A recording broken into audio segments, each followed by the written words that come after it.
wabarakatuh. Innal hamdalillah nahmaduhu wa nasta'inuhu wa nastaghfiruh wa na'udzu billahi min syururi anfusina wa min sayyiati a'malina.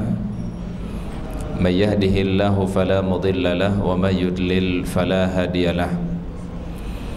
Asyhadu an la ilaha illallah wahdahu la syarika lah wa asyhadu anna Muhammadan abduhu wa rasuluhu la nabiyya ba'dah.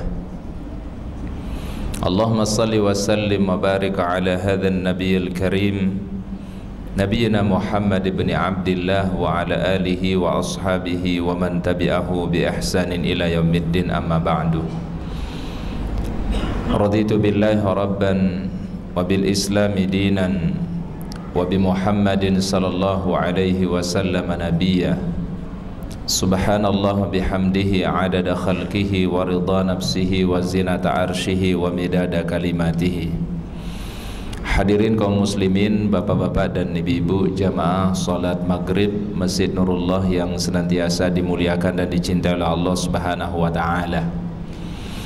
Pertama-tama kita panjatkan puji dan syukur kita kepada Allah Subhanahu wa taala atas segala rahmat, karunia dan nikmat yang diberikan kepada kita semua, terutama nikmat iman, nikmat sehat dan kesempatan, sehingga pada malam hari ini alhamdulillah kita bisa memenuhi panggilan Allah Subhanahu wa taala, dapat melaksanakan salat maghrib berjamaah dan kita lanjutkan dengan ta'lim. Tentu mudah-mudahan apa yang kita laksanakan pada malam hari ini seperti apa yang dijanjikan oleh Rasulullah sallallahu alaihi wasallam, kita akan mendapatkan ampunan Allah Subhanahu wa taala dan mengangkat derajat kita di sisinya. Rasulullah sallallahu alaihi wasallam sebutkan dalam sebuah hadis,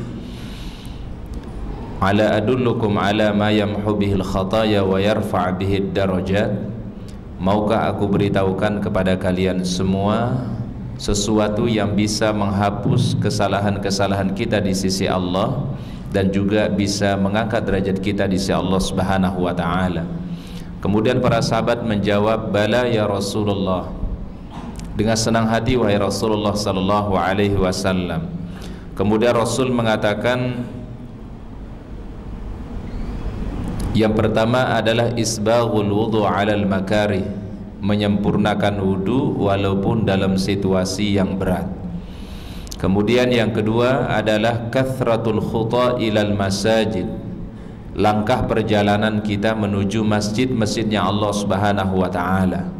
Kemudian yang ketiga adalah wantidharus salati ila shalah, menunggu dari satu salat sampai salat berikutnya. Jadi kita niatkan ba'dal maghrib ini i'tikaf insyaallah sampai nanti kita memasuki salat isya. Mudah-mudahan Allah taala senantiasa memberikan ridha kepada kita semua. Hadirin kaum muslimin, bapak-bapak dan ibu-ibu yang dimuliakan oleh Allah Subhanahu wa taala, kita akan melanjutkan bahasan kita yang terkait mengenai adabus suhbah, beberapa hal yang terkait mengenai adab-adab di dalam membangun ukhuwah al-islamiyah di antara kaum muslimin. Wa amma huququl jar, adapun hak-hak yang terkait tentang tetangga, jadi hak-hak tetangga, fa'lam annal jiwara yaqtadi haqqan wara'a ma taqtadihi ukhuwatal islam.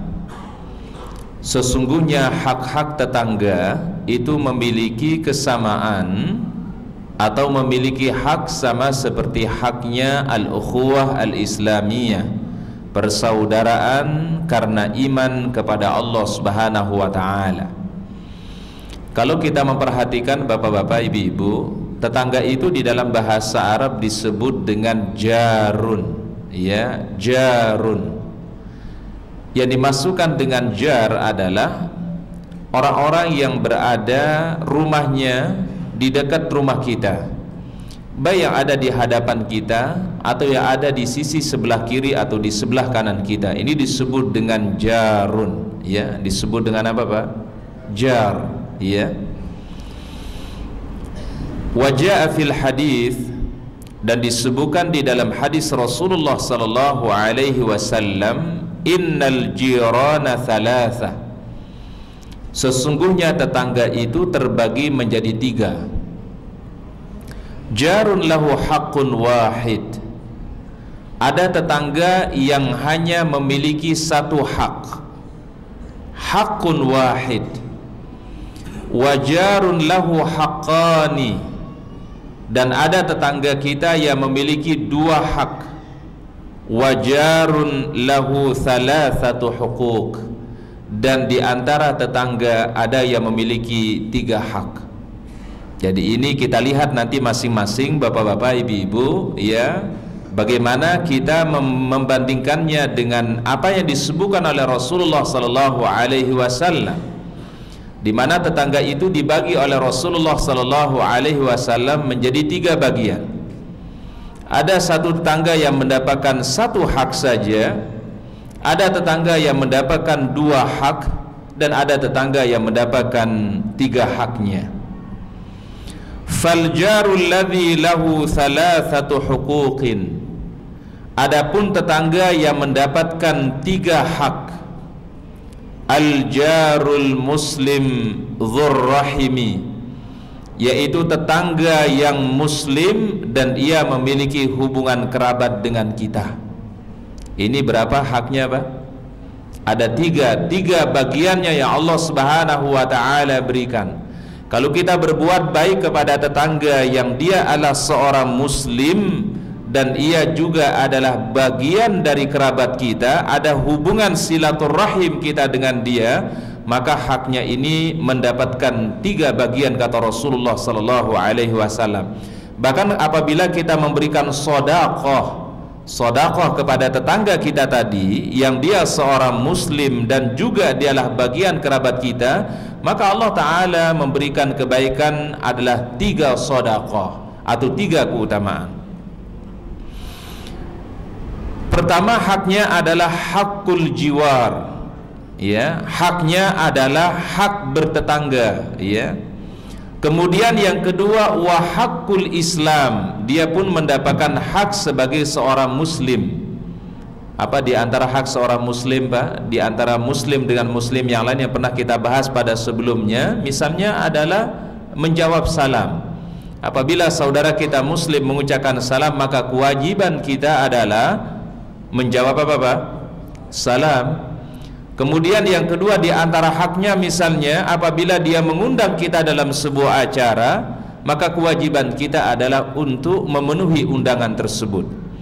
Apabila dia sakit, maka kewajiban kita adalah menjenguk saudara kita yang sakit tersebut.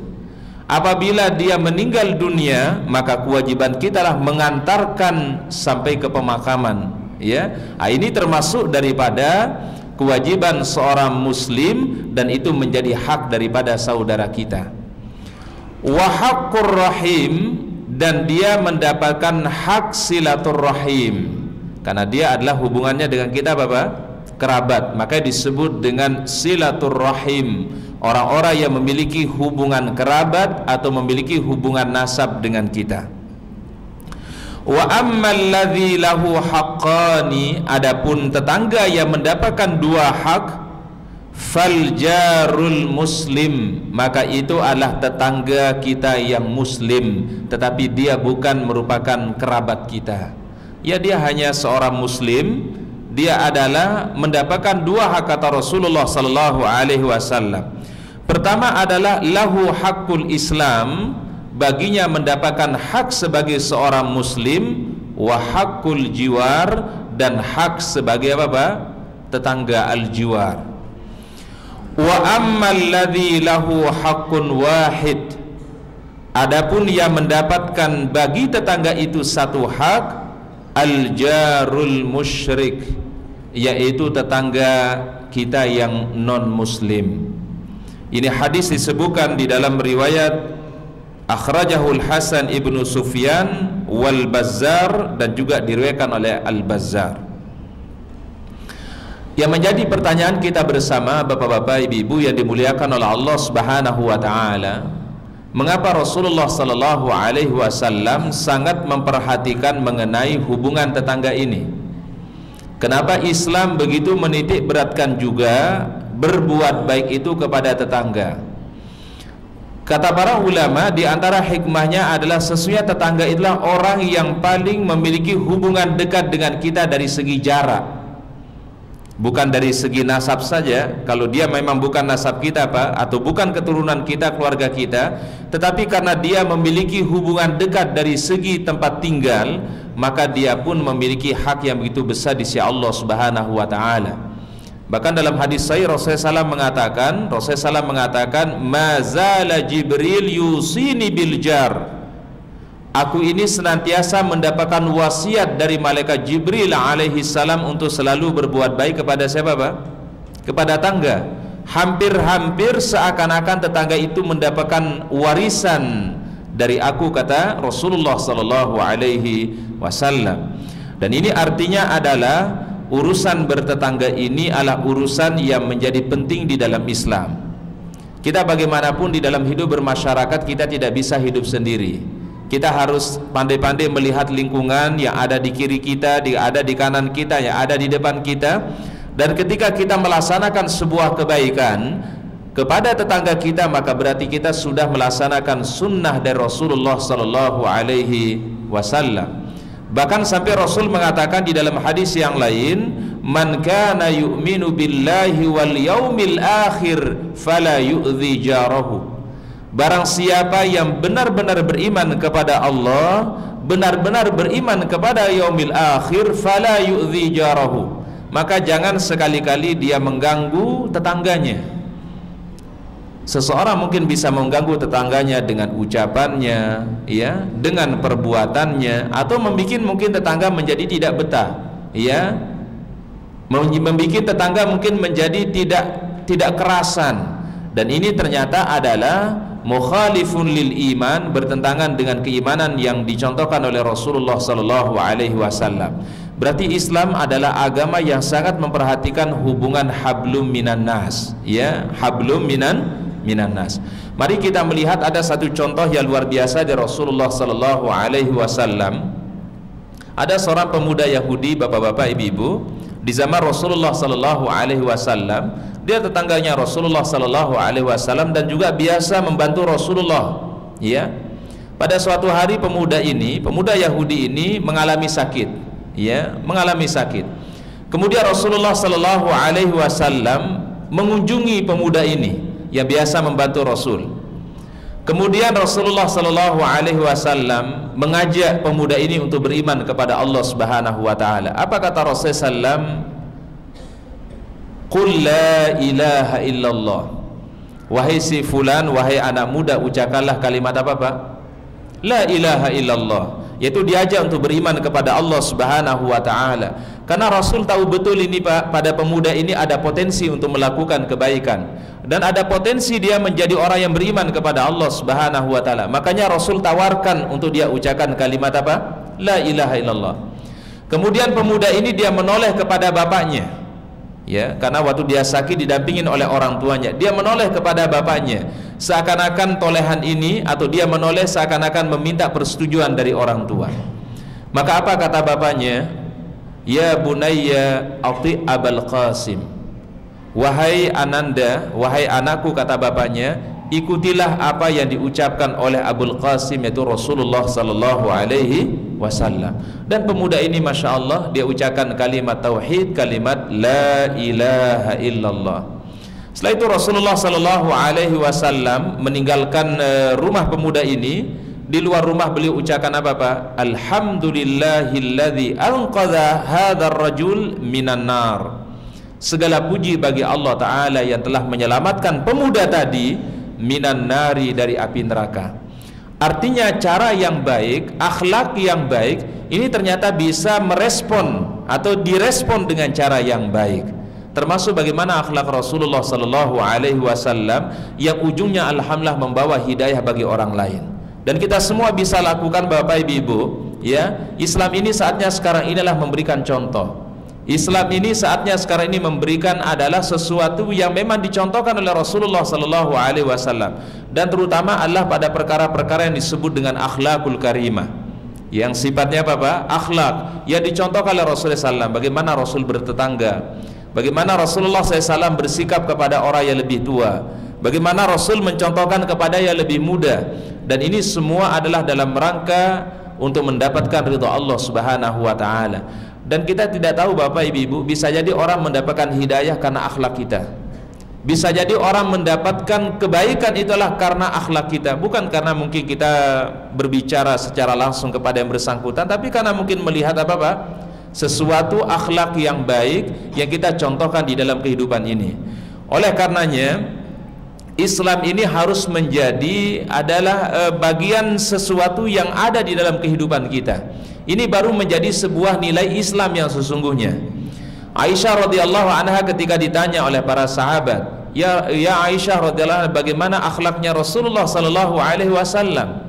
Maka Aisyah mengatakan khuluquhul Quran. Jadi akhlaknya Rasul itu adalah cerminan apa yang ada di dalam Al-Quran, yaitu merupakan petunjuk dari Allah Subhanahu wa ta'ala. Jadi ibaratnya kalau kata para ulama, Rasul itu kayak Al-Quran berjalan, ya, ucapannya menyenangkan hati orang lain, ya, perbuatannya menyenangkan. Inilah seorang muslim, seorang mukmin yang insya Allah mendapatkan ridha Allah Subhanahu wa ta'ala. Dan ini dimulai ayahanda ibunda dari akhlak. Karena bagaimanapun urusan akhlak ini adalah urusan yang paling penting di dalam Islam, sesuatu yang tidak bisa diabaikan. Karena betapa banyak orang yang bisa memeluk Islam, orang bisa dekat dengan Islam adalah karena akhlak yang mulia. Tetapi juga banyak juga orang yang jauh dari Islam, bahkan fobi dengan Islam, dikarenakan akhlak kaum muslimin mungkin yang tidak mencontoh ya apa yang dicontohkan oleh Rasulullah sallallahu alaihi wasallam. Oleh karenanya sekali lagi, akhlak ini merupakan sesuatu yang paling berarti dan juga yang paling dicontohkan oleh Rasulullah sallallahu alaihi wasallam. Wa'lam annahu laisa haqqul jiwar kafful adha faqat, bal ihtimalil adha warrifq. Yang disebut dengan berbuat baik kepada tetangga bukan hanya menghilangkan sesuatu yang mengganggu tetangga saja, tetapi kata para ulama bal ihtimalil adha warrifq, yaitu sama-sama untuk bisa saling tolong menolong di dalam kebaikan, tolong menolong dalam ketakwaan kepada Allah, warrifq, dan selalu bersikap lemah lembut kepada tetangga kita. Kalau kita mau ajak orang baik-baik Pak, insya Allah orang pasti akan menerima. Tapi kalau ngajaknya mungkin mohon maaf menyinggung atau mungkin menyakiti orang lain Pak, yang tadinya kita ingin sampaikan kebenaran mungkin tidak jadi tersampai. Ini karena metode sebenarnya Pak. Kalau metode baik, retorikanya baik, insya Allah akan sampai sebuah kebaikan tersebut. Oleh karena kata para ulama bal ihtimalil adha warrifq, santun, akhlak yang mulia ini menjadi kunci yang terpenting di dalam bermuamalah. Mari kita lihat dalam kisah Al-Quran Bapak-bapak Ibu-ibu, ketika Allah Subhanahu wa ta'ala perintahkan Nabi Musa alaihi salam dan Harun, dan doanya sering kita baca Bapak-bapak Ibu-ibu. Doanya ketika Musa dan Harun akan diutus oleh Allah ta'ala berdakwah kepada Fir'aun. Apa doa yang dibaca Nabi Musa alaihi salam? Rabbi shrahli sadri wa yassirli amri wahlul 'uqdatan min lisani yafqahu qawli. Jadi dia mohon kepada Allah Subhanahu wa taala, Rabbi shrahli sadri, ya Allah lapangkanlah dadaku, hatiku. Ini kata Musa alaihi salam, Rabbi shrahli sadri wa yassirli amri, dan mudahkanlah segala urusanku, ya. Wahlul 'uqdatan min lisani, lepaskanlah ikatan-ikatan yang ada di dalam lisanku.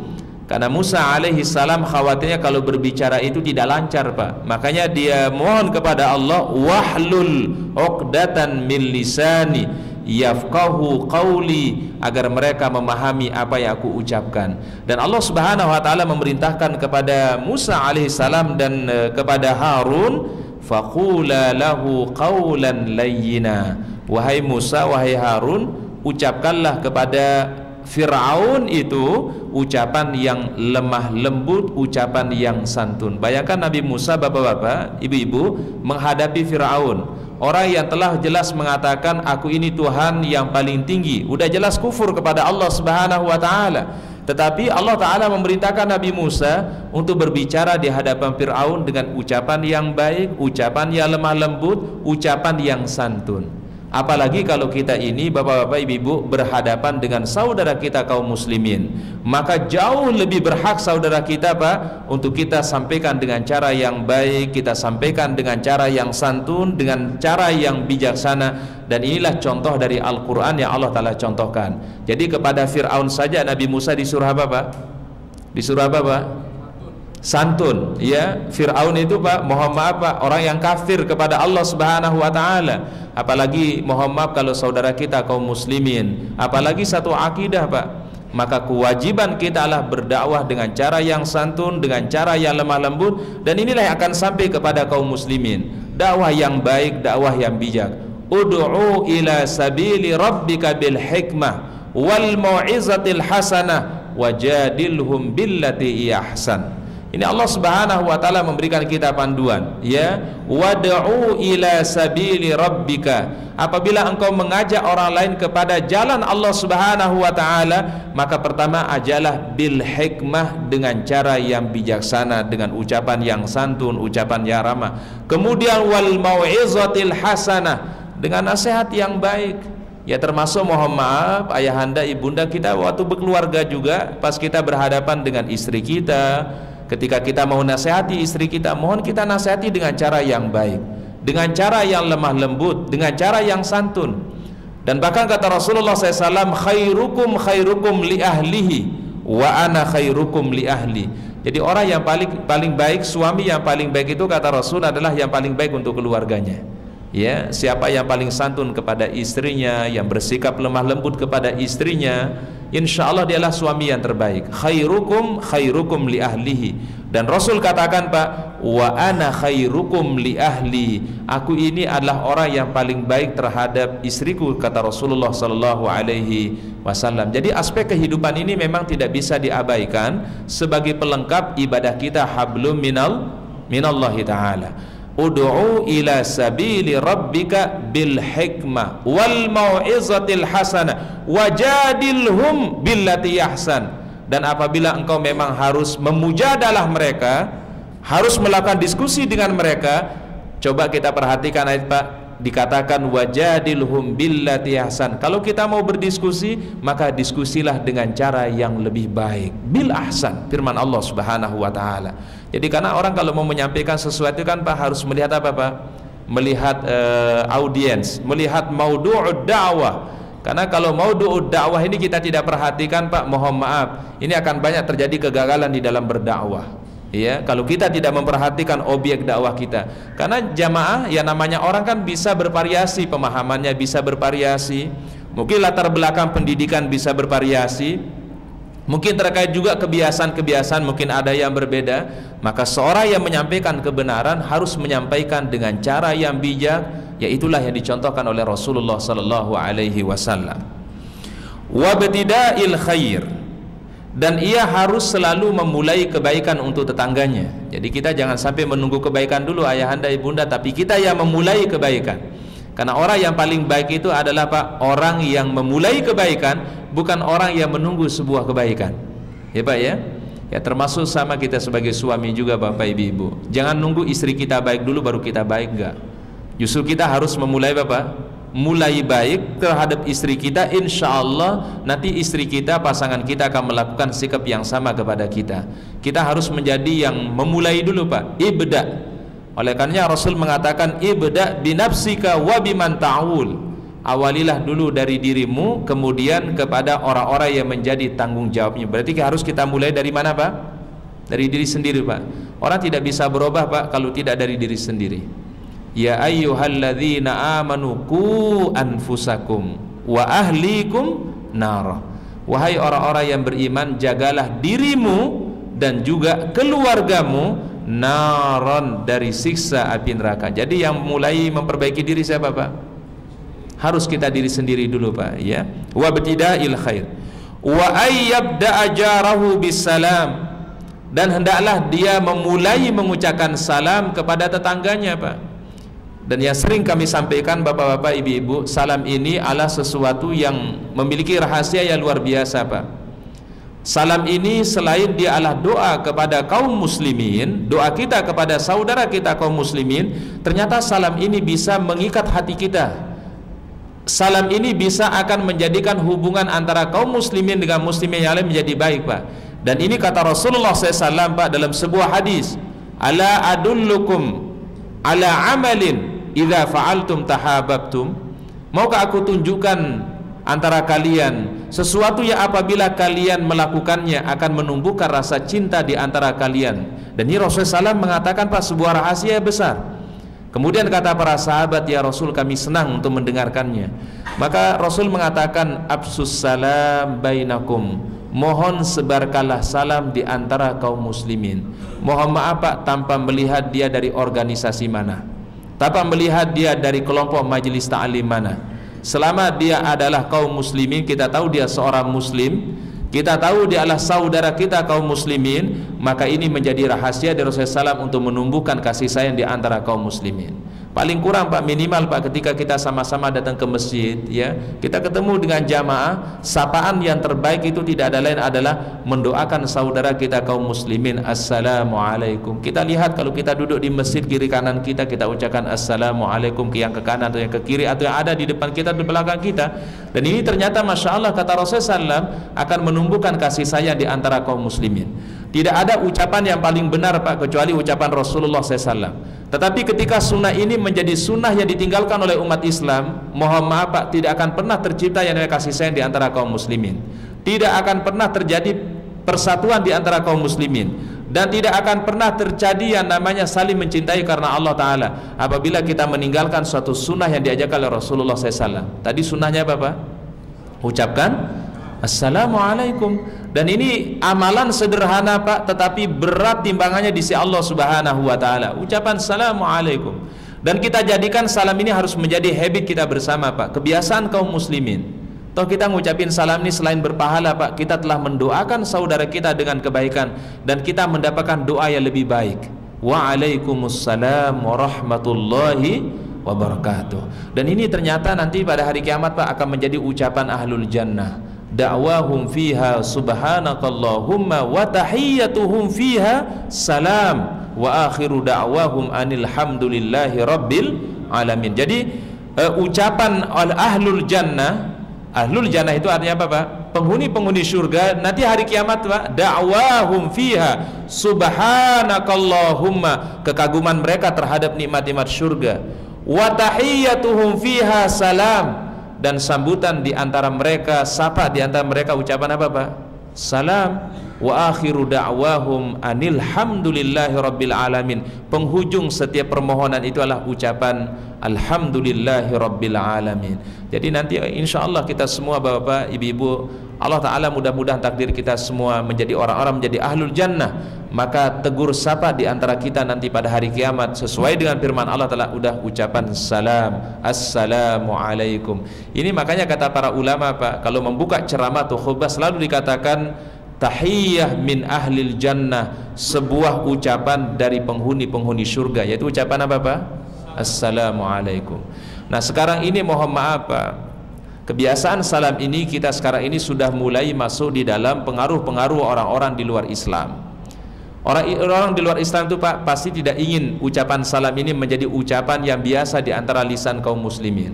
Makanya kan sekarang banyak anak-anak muda ketika temu satu dengan yang lainnya, bukan sapaannya assalamualaikum, ya, sapaannya ada yang coy, ya, Pak, ya, apalagi sapaannya, Pak, ya, bro.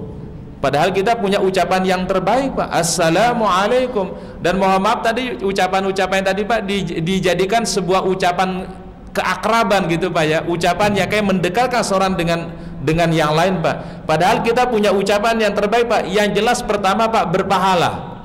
Ngucapin assalamualaikum itu berpahala, Pak. Kemudian yang kedua, jelas kita menjalankan apa yang dicontohkan oleh Rasulullah SAW. Dan yang ketiga, jelaslah bagian doa yang kita mohonkan kepada Allah Ta'ala. Dan yang keempat, Pak, insya Allah mudah-mudahan kalau kita biasakan ucapan ini, kita mudah-mudahan termasuk min ahlil jannah, salah satu penghuni surganya Allah Subhanahu wa Ta'ala. Ini ucapan mohon kita jadikan kebiasaan di antara jamaah lah, minimal jamaah Nurullah. Kita ketemu satu sama lain, Pak, Sekali lagi Pak, jangan melihat dia dari organisasi mana, dia berasal dari majelis ta'lim mana, atau dia orang baru atau mungkin kita kenal Pak, kita ucapkan assalamualaikum. Dan ini kebiasaan yang baik yang dicontohkan oleh Rasulullah sallallahu alaihi wasallam. Kemudian wala yutilu ma'ahul kalam.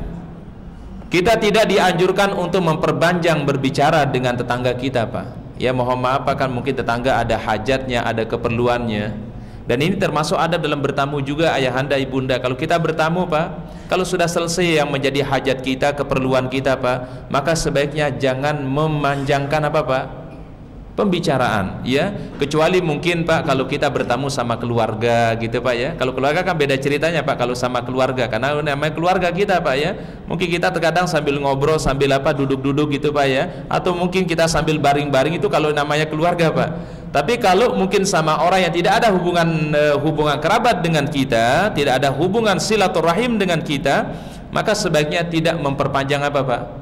Kalam. Kalam itu apa Pak? Al-kalam, pembicaraan. Ya kalau udah selesai kita ngobrol, yang penting obrolan itu kan Pak, obrolannya bermanfaat, obrolannya asik ya. Kemudian adalah tidak memperpanjang, karena mungkin bisa jadi si fulan mungkin punya hajat, mungkin ada acara dan seterusnya. Wala yutilul kalam, dan jangan dia memanjangkan apanya Pak? Pembicaraan, ya. Wa ya'uduhu fil marad. Ketika ada tetangga kita sakit, kita tahu kabar tetangga kita sakit, maka disunahkan oleh Rasulullah SAW ya'udul marad, untuk mengunjungi orang-orang yang sakit. Wa yu'azzihi fil musibah. Dan apabila saudara kita kaum muslimin ada yang mendapatkan musibah, di antaranya mungkin yang lebih kita pahami di sini Pak, musibah bisa berarti mungkin dia mendapatkan ujian Allah Subhanahu wa taala, atau mungkin dia meninggal dunia keluarganya Pak, maka kita dianjurkan untuk memberikan takziah. Takziah itu artinya Pak menghibur, memberikan motivasi, ya. Artinya ini Pak, antara kaum muslim itu memang harus saling mendukung, harus saling apa Pak, menguatkan satu sama lain. Ada doa dari Rasulullah SAW ketika kita apa namanya Pak, ketika kita bertakziah, di antara ucapan Rasulullah SAW adalah inna lillahi wa inna ilaihi raji'un. Inna lillahi wa inna ilaihi raji'un. Lillahi ma akhadha wa ma a'ta, wa likulli ajalin musamman faltastabir wal tahtasib. Ini ucapan Rasulullah sallallahu alaihi wasallam. Kalau diterjemahkan artinya apa? Inna lillahi wa inna ilaihi raji'un. Ini kan ucapan sering kita dengar ya Pak ya. Maknanya adalah kami ini milik Allah, kita semua milik Allah Ta'ala, dan nanti akan kembali kepada siapa? Kepada Allah Subhanahu wa ta'ala. Inna lillahi wa inna ilaihi raji'un. Lillahi ma akhadha wa ma a'ta. Bagi Allah Subhanahu wa ta'ala apa yang dia telah beri dan apa yang dia telah ambil. Kita kalau dikasih nikmat Pak, kita kan diberi Pak, tapi suatu saat nikmat itu akan diambil oleh Allah Subhanahu wa ta'ala. Kita dikasih nikmat umur ayahanda ibunda, tapi nikmat umur itu suatu saat akan diambil oleh Allah Subhanahu wa ta'ala. Kita dikasih nikmat hidup oleh Allah Ta'ala, tapi pada suatu saat nikmat hidup itu nanti diambil oleh Allah Subhanahu wa ta'ala. Kita dikasih sehat oleh Allah Ta'ala, pada suatu saat nanti nikmat itu mungkin bisa diambil oleh Allah. Kita dikasih nikmat anak oleh Allah Subhanahu wa ta'ala, keluarga, pada suatu saat nanti keluarga kita pun juga akan diambil oleh Allah Subhanahu wa ta'ala. Itu makna lillahi ma akhadha. Akhadha itu artinya Pak, mengambil. Wa ma a'ta, dan apa yang apa yang Allah Ta'ala beri. Wa likulli ajalin musamman. Setiap ketentuan Allah Ta'ala itu pasti terjadi, maka disebut dengan ajal. Ajal itu sebenarnya artinya Pak, ketentuan Allah ya Pak ya. Ajalin musamman, walikulli ajalin musamman. Maka ucapan takziah kita adalah faltastabir wal tahtasib. Mudah-mudahan engkau bisa bersabar dengan ujian yang Allah Ta'ala berikan, dan mudah-mudahan engkau mendapatkan pahala karena kesabaranmu menghadapi ujian. Jadi ini bentuk ucapan takziah Pak kepada orang yang meninggal dunia atau keluarga yang ditinggalkan. Jadi pas kita datang bertakziah Pak, ya kita ucapkan ya mudah-mudahan ujian ini adalah bagian daripada ketentuan Allah yang kita tidak bisa Bapak hindari. Kemudian mudah-mudahan ujian ini menghapus kesalahan-kesalahan kita, dan mudah-mudahan ujian ini akan menjadikan sebuah pahala yang besar di sisi Allah Subhanahu wa ta'ala. Ini artinya Pak, bertakziah. Apa nih Pak? bertakziah. Takziah artinya memberikan motivasi, semangat bagi orang-orang yang sedang diuji dengan musibah oleh Allah Subhanahu wa taala. Jadi kawan yang baik itu Pak, sahabat yang baiklah sahabat yang mampu menjadi motivasi untuk sahabatnya, bukan semakin apa Pak, melemahkan, bukan semakin membuat dia sedih, tetapi kita kasih dia bersemangat, ya. Dan ternyata metode ini Pak perlu dipakai, ya. Seorang dokter saja Pak perlu memberikan motivasi kepada pasien, betul nggak Pak? Hatta Muhammad Pak, pasien ini Pak sebenarnya tidak ada harapan untuk sembuh, tapi metode yang terbaiklah seorang dokter harus memberikan semangat, harus memberikan motivasi. Orang Pak kalau lemah dikasih motivasi, insya Allah dia semangat. Tapi orang kalau udah lemah ini Pak, udah sakit berat Pak, dikasih down Pak, ya Muhammad Pak bisa jadi cepat meninggal dunianya Pak. Ya Pak ya, karena kenapa Pak? Pengaruh jiwanya sudah dia Pak dikuasai oleh pikiran-pikiran yang menyedihkan. Nah makanya Rasulullah SAW itu orang yang pandai memberikan motivasi, itu Rasulullah SAW. Kemudian berikutnya Pak, wa yuhanni'uhu bil farah. Ketika ada tetangga kita mendapatkan nikmat, Bapak Ibu, tolong kita menunjukkan kita juga senang kalau saudara kita ini, tetangga kita ini mendapatkan sebuah kebahagiaan. Dan mohon maaf Pak, satu penyakit yang sering dijangkit dalam hati manusia kita semua ini Pak, ada penyakit yang namanya al-hasad. Penyakit apa Pak? Al-hasad. Dan ini Pak, mohon maaf, penyakit yang sangat berbahaya. Ketika ada saudara kita mendapatkan satu nikmat lalu kita merasa tidak senang Pak, ini Pak sudah kita dimasuki oleh bisikan-bisikan syaitan. Oleh karenanya Rasulullah SAW katakan apa Pak? Di saat ada saudara kita mendapatkan nikmat Pak, tolong ucapkan kata-kata selamat. Ini kalau dalam bahasa Arab namanya tahniah. Contoh misalnya dia mendapatkan keturunan atau anak, kita bilang selamat, alhamdulillah telah diberikan anak, mudah-mudahan menjadi anak yang soleh, anak yang baik. Merasakan apa yang dirasakan saudara kita ini Pak, satu nikmat yang luar biasa. Ada doa yang diajarkan oleh Rasulullah SAW kalau ada saudara kita mungkin yang mendapatkan nikmat apa Pak? Nikmat keturunan, doanya lah barakallahu laka fil mauhub wa syakartal wahib waruzikta birrahu. Jadi artinya adalah semoga Allah memberikan barokah pada anak yang engkau dapatkan, dan semoga engkau mensyukuri si pemberi yaitu Allah Ta'ala, dan mudah-mudahan anak ini menjadi kelak anak yang soleh dan soleha. Allah Akbar. Pak kalau tetangga kita didoakan gitu seneng banget hatinya, padahal doanya biasa aja Pak. Ya mudah-mudahan engkau bisa mensyukuri nikmat Allah, mudah-mudahan anak ini menjadi anak yang soleh dan soleh. Kalau kita punya tetangga mungkin dia sedang mau melaksanakan akad pernikahannya, kita doakan Pak, mudah-mudahan acaranya lancar, mudah-mudahan nanti kalau diberikan pasangannya pasangan yang baik, pasangan yang soleh, soleha dan seterusnya. Ini ternyata tidak bisa diabaikan Pak. Ketika mendapatkan nikmat saudara kita Pak, kita harus ungkapkan, karena kalau kita sudah ungkapkannya Pak akan menghilangkan rasa hasad di dalam hati kita Pak. Tapi kalau tidak diungkapkan Pak, mohon maaf Pak, itu yang biasanya mengawali seseorang akan menjadi hasad. Makanya ketika ada saudara kita dapat nikmat, kawan kita dapat nikmat Pak, kita dianjurkan untuk mengucapkan kata selamat, tahniah untuk dia. Dan ini sunnah dari Rasulullah Sallallahu Alaihi Wasallam. Kemudian berikutnya adalah wayasbahu anzallatihi. Yang namanya seorang muslim kepada tetangga, mohon jangan kita membuka aib saudara kita, tetangga kita Pak. Apalagi dia seorang muslim, orang yang beriman kepada Allah, jangan kita untuk apa Pak? Untuk menebarkan aib atau kesalahan. Ini yang disebut dengan apa istilahnya Pak dalam akhlak biasanya Pak? Perbuatan disebut dengan ghibah. Dzikruka akhaka fima yaqra. Jadi menyebutkan sesuatu yang itu tidak disukai oleh saudaramu. Kita aja mohon maaf Bapak Ibu, kan kita tidak kepingin ya kalau aib kita yang terbongkar, betul nggak Pak? Bagaimana kalau kita jadi bayangkan Pak, kalau kita ini dibuka aib kita dan aib kita ketahuan oleh orang lain, demikian juga saudara kita kalau kita membicarakan aib saudara kita kepada orang lain, berarti kita sudah membuka kekurangan dia, aib dia, ya mungkin kalau dia dengar dia akan menjadi malu. Sebagaimana kita juga malu Bapak kalau aib kita terbongkar atau dibuka. Dan Rasul memberikan jaminan dalam sebuah hadis Pak, man satara musliman fid dunya, barang siapa yang selalu menutupi aib saudaranya di dunia, satarallahu anhu fi yaumil qiyamah, maka Allah Ta'ala akan menutupi aib-aibnya, kekurangannya, baik dalam kehidupan dunia dan juga dalam kehidupan akhirat.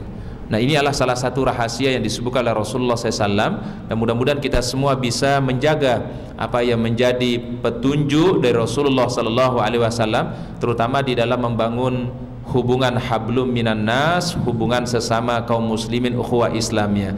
Dan saat sekarang ini Pak, kita sangat membutuhkan yang namanya ukhuwah ini Pak.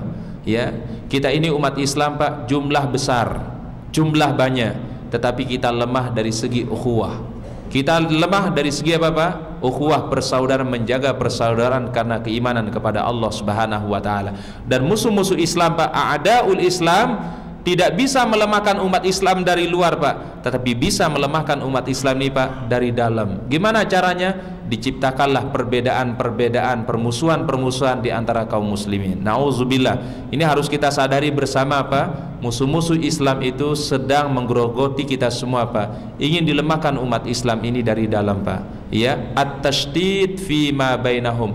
Diciptakan apa Pak?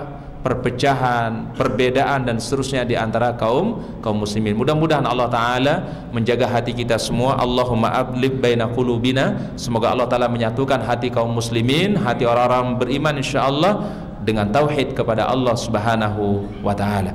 Wallahu alam bisawab. Mungkin itu yang dapat kami sampaikan pada pertemuan malam hari ini.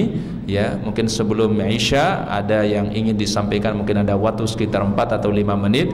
Kami memberikan kesempatan bagi para jamaah yang ingin bertanya. Tafadhal.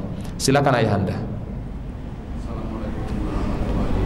Waalaikumsalam warahmatullahi wabarakatuh. Masya Allah. Ayahanda siapa namanya? Nama saya Basan Mubin Latumsina. Basan Mubin. Nama yang bagus ayahanda ya. Mubin itu ada yang jelas ya, Mubin ya. Baik, silakan ayahanda. Bismillah. Ya. Jadi begini Pak Ustaz. Baik. Saya ada punya teman non muslim. Baik. Kebetulan minggu kemarin kita berdua ngobrol di Bogor. Baik. Lalu beliau bertanya kepada saya bahwa Pak Basta, saya itu sangat heran. Kenapa orang Islam itu kalau beribadah menghadap ke kiblat? Baik. Apakah di dalam kiblat itu ada Allah Subhanahu wa taala? Baik. Saya katakan kepada beliau, karena pemahaman Islam saya kurang, saudaraku. Nanti insya Allah minggu depan akan saya jawab, tapi saya tanya dulu kepada yang lebih mengerti untuk menjawab. Baik. Nah, itu pertanyaan saya Pak Ustaz. Jazakallah khairan ayahanda. Assalamualaikum warahmatullahi wabarakatuh. Waalaikumsalam warahmatullahi wabarakatuh. Jadi kenapa kiblat itu atau Ka'bah menjadi kiblat kita salat Bapak Ibu? Allah Subhanahu wa taala berfirman di dalam Al-Qur'an, "Inna awwala baitin wudi'a lin-nasi lalladzi bi Bakkah." Sesungguhnya rumah yang paling pertama dibangun oleh Allah Subhanahu wa taala, makanya disebut Mekah itu Pak dengan Baitullah. Ka'bah itu disebut dengan apa Pak? Baitullah, rumahnya Allah. Yang paling pertama dibangun di muka bumi ini sebagai tempat Baitullah adalah kota Mekah Al-Mukarramah. Dan inilah yang Allah Subhanahu wa taala sebutkan di dalam Al-Qur'an, di dalam sumpah Allah taala dalam surah At-Tin, wat-tini waz-zaitun wa turi sinin wa hadzal baladil amin. Demi buah tin, buah zaitun. Ini isyarat kepada Nabi Isa alaihi salam. Tin dan zaitun itu adalah tumbuhnya di Palestina Pak. Yang Nabi yang lahir di Palestina adalah Nabi Isa alaihi salam. Kemudian wa turi sitin, dan Allah taala bersumpah demi bukit Tursina. Bukit Tursina itu ada di Mesir.